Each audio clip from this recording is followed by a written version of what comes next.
Hi, this is Marty Van Diest with Valley Market Real Estate, and this video is to tell you why you should sell your house in winter.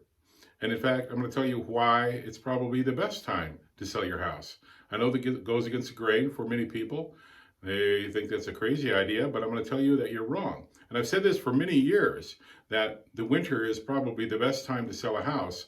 But this winter is even better. This is an unusual year in many, many ways, but for our area anyway, it's probably the best time we've had to sell a house ever. And I'm going to show you some of the stats, show you some of the graphs. Hopefully those of you that don't like graphs can listen to me. I'll explain what they say. And it shows that winter is a great time to sell a house. And in fact, at the end of the video, I'm going to give you some tips on how to sell your house right during the holidays. We just passed Christmas. It's December 2nd. I'll probably get this video out to you till December 3rd, tomorrow. But, you know, we're coming up on Christmas. It's still a great time to sell a house. So take a look. Take a look at these graphs here. I'm going to start out with 2018 and then 2019 and then show you 2020. Even 2018 and 19 show that winter is a good time to sell a house. The 2020 graphs, there are two of them, are going to show you why, wow, this is an amazing time to sell a house. So take a look at these. The first graph here is what I call a market summary, and it shows you three things. It shows you the total amount of listings, that's in red. It shows you the amount of pending sales. Those are houses that just went under contract. That's in blue. It shows you the closed listings. That's in black. And actually, I said there's three things. That's because I'm not paying attention to the closed listings. But it also shows you the new listings, the houses that just came on the market. And that's in brown. So take a look at the red. You'll see that the ebb and flow of the total inventory there, and you see that it's lowest in the middle of winter, it's highest in the middle of summer, and that's normal. That's the way things have been going for years and years and years, that we have a low inventory. This is houses that are for sale in the middle of winter, and we have a high inventory, houses that are for sale in the middle of summer. You can also look at the new listings, and you can see the houses that come on the market. Those are the brown ones, and it really drops off in the middle of winter. In fact, you're going to see that even in 2018 and 19, pre-COVID, there was often a time where those two lines crossed in the middle of winter. That is, we ended up selling more houses than came on the market. That's changed a lot this year because that's become common. But it was even common before COVID, in the middle of winter. So in the middle of winter, there are very few new listings, especially right now. I think we had 14 listings last week. That was during Thanksgiving, and it'll probably continue like that right on through Christmas and start picking up sometime in January or so, maybe February. Only 14 new listings. Wow, you know, we sold more houses than that last week for sure. Pended more houses. So take a look at 2018. Then take a look at the absorption rate. This is interesting. The absorption rate, I'm going to show you that for every year, and you're going to see how it's really different this year. And the absorption rate is the rate at which houses, all the inventory that's on the market currently, would sell at the rate they are selling this month. So we have a different absorption rate for every month, and that is just comparing the amount of houses that went under contract that month compared to the amount of houses that are on the market. And it gives you an idea of how fast houses are selling.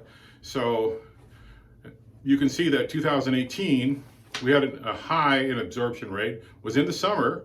You see that? What that means, a high means houses are selling, it would take longer to sell all the inventory in the summer than it would in the winter. And the main reason for that is there are more houses on the market. So that's the biggest variable there, the amount of houses on the market. And in the summer, there are a lot more houses that the buyers can look at and choose between. In the winter, there are fewer, and the absorption rate is lower in the winter. That means that it's a stronger seller's market in the winter than it is in the summer. That's in general. And you can see that it goes down to a little bit over 4 months absorption rate in the winter. That means it would take 4 months to sell all the houses on the market at the rate they are currently selling. And that's assuming no more houses come on the market, which of course they do.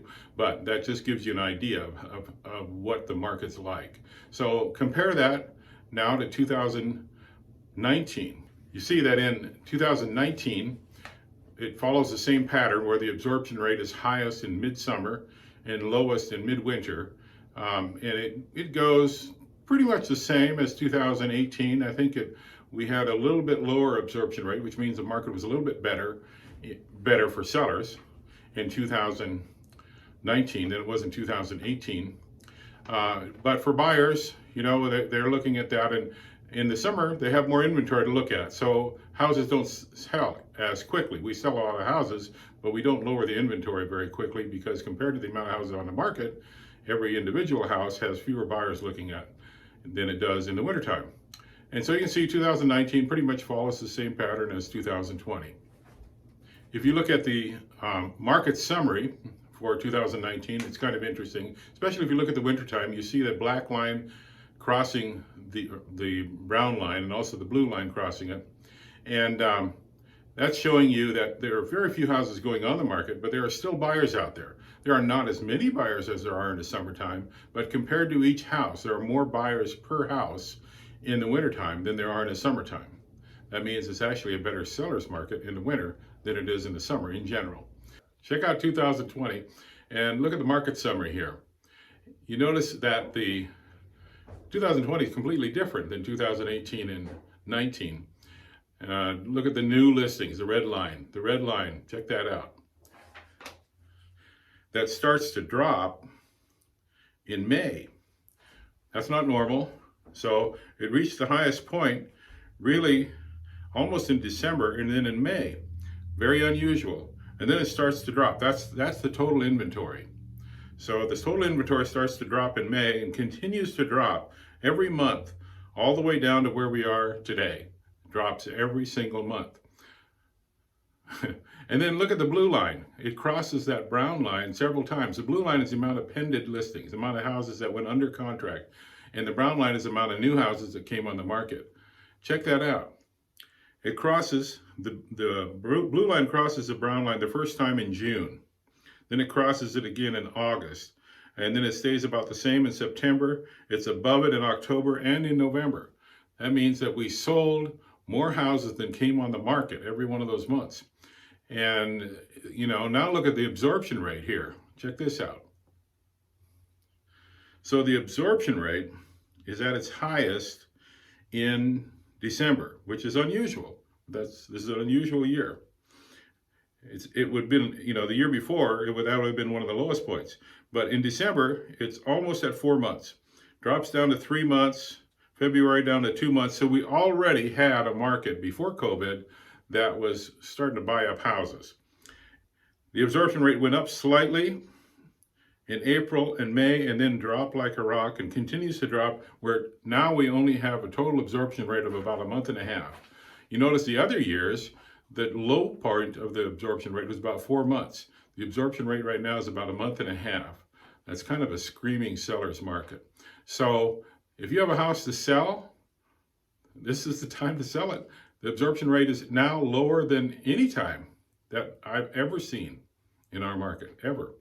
It causes other problems. Look at my video about the problems that we have. But one of the problems is not selling your house. Once you sell your house, we have a lot of other issues with appraisers and everybody else and title companies. It's not their fault, they're just buried.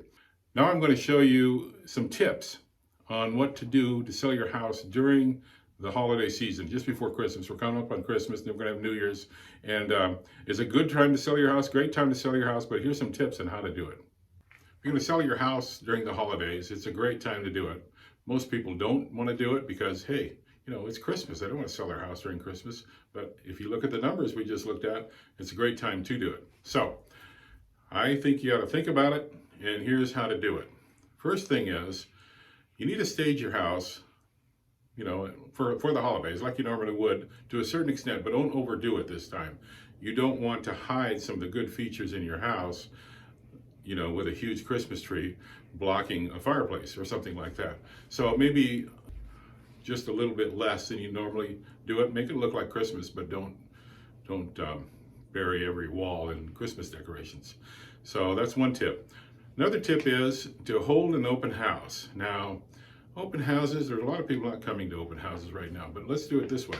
We do a virtual open house. There's several ways to do a virtual open house. I just did one today with a Facebook Live. We can do a Facebook Live, and the cool thing about that is if you advertise it ahead of time and people are interested in your house, they want to see it, we do a Facebook Live, and you've got other people looking on with you, and they can ask you questions. They can say, hey, you know, is that garage, how high is that garage? Can you get a motorhome in it? Can you open that closet door there? I'd like to see what's inside. And which is kind of cool. So you can do a virtual open house that way. Another thing to do is, a lot of people aren't going out and looking at houses. We're selling more houses this year than we ever have, where people actually hadn't even been in the house. And we've gone all the way to closing on more than one of them. But because of that, we do maybe a video tour. We can do a video tour of the whole house, a narrated tour that shows off a lot of features. Photos are good, but nothing like a video, especially a video that you're narrating and explaining what the people are looking at. We can do a narrated video for you. We do it for most of our houses. Another thing to check out is a 3D virtual tour. Some people really love those virtual tours. We had one yesterday come in, and she kept talking about how she goes through the house every day, but now it's off the market because she pended it. She can't get that virtual tour, so we sent her a link. But some people love them. And a 3D virtual tour is where you can walk through the house, you can look behind you, you can look around you, and go from step to step, up and down the stairs and everything. Get a real good feel for the house. So make sure and get a 3D virtual tour. We have our own camera here that does that. So fantastic thing to do. We also have a drone pilot on staff, John Van Dies. He's got his license. And for a lot of houses, it's important to have a drone. It shows the setting of the house in the neighborhood, shows some of the things around the house, and gives you a much different view of what the house is like. So those are some of the things to make sure and do. A couple things that are also important is to tell people right up front that you're willing to pay some of the closing costs. I'll just let you know that for almost more than 50% of our offers these days are still asking the seller to pay some of the buyer's closing costs. They'll usually come in at full price, or sometimes even over full price. But if you tell them up front that you're willing to pay some of their closing costs, that's a good incentive. Another good incentive is to say, hey, I'll throw in the washer, dryer, and fridge. And we can do that in a way that even lights a little fire under them. You can say, hey, if I get a full price offer by such and such a date, I'm going to throw in the washer, dryer, and fridge. I don't want to pay for some of your closing costs. And just that idea that you might end up selling them or not holding that offer any longer, sometimes we'll get a buyer to make an offer quicker. A lot of people are thinking about safety this year. I mean, you know, it's almost too much, but it's still important. And if you can show how your house is safe, maybe you can show how the fence goes around their house, or just give a good feel for the house and make people feel like they would be comfortable and safe there. It's a good thing to do. So think about that when you're going to market your house. What are some of the things you could talk about? You know, is the fire station only a mile away? Things like that. Another thing to think about are the fix-its, the things that really you should have fixed last year. You thought about fixing, you never really got around to fixing. In fact, even more important, I believe, is to hire an inspector. Pay the $500, hire an inspector to come in and give you a written report of your house. You can use that report as part of your disclosure. You can also use that report as a punch list for you to go and fix the things that you want to fix. If it's your house, you can fix the things. If you have the ability, you know, to put a switch plate on the wall, do it. If you go under contract and your buyer writes a repair amendment, the buyer's going to say, I want you to hire an electrician to put that switch plate on the wall, but you can have it done ahead of time. And most of the time, you're going to pay for that $500 inspection, and it's going to help you. So if you get that done ahead of time, it's going to really make the buyers of your house feel good. You show them, hey, here's an inspection. These are the things that I fixed. These are the things that are still not fixed. I'm disclosing them to you. And let's get together and see how we can get this deal done. So important thing is get your house inspected and get all the easy stuff done anyway. And the last thing I'm going to talk about, there are more things, but the last thing I'm going to talk about, and especially during Christmas, and this is a little bit harder, but steel yourself ahead of time. Be available. Allow your house to be shown. Buyers want to get in houses. How much light do we have right now? Very little. And so they may want to get in during the time that's light. Try to make it available. Do what you can to make your house available to be shown. Don't make them wait and only see it on Fridays or something, which, a few people do that. All right, we have other tips. Call anybody here at Valley Market Real Estate. We'll help you out. And before the end of the week, I think we're going to put another video up about things to look out for when you're buying real estate for buyers.